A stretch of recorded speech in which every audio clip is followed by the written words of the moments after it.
Most people don't like recordings of themselves. That gap between how they think they sound and how they actually sound can be jarring. For me, it's with photos. I look at myself and I think, I just look like someone pretending to be human. There's this term, uncanny valley.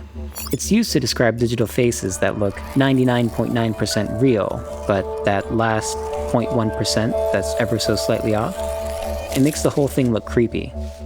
Even my wedding photos, I look at my wife and I think, beautiful, lovely, and then I see me, and I think, uncanny valley. And I wouldn't know why I look like that until about 1.5 years ago, when I received my diagnosis. I'll come back to that, but first, a quick story about a weird experience I had that led to my diagnosis. It was Father's Day, and we're celebrating at a busy restaurant. My uncle is telling this crazy story about one of his work events, and midway through, his voice begins to falter. It gets a little weaker. I'm leaning in, straining to hear him, but it's not really working. I look over to my cousins, and they don't seem to notice. And so I realize, I think it's just me. You know in the movies when someone is told that they have cancer, or a loved one just died in a car accident?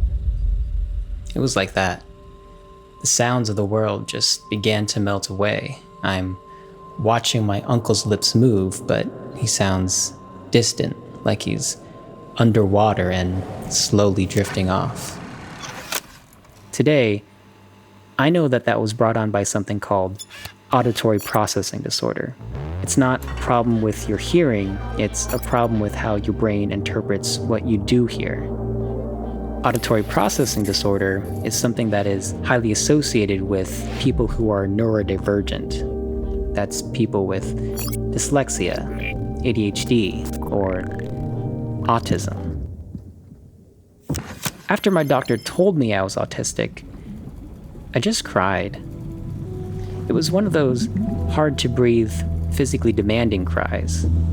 All these memories of weird, embarrassing, confusing, scary, painful interactions from my life just came washing over me.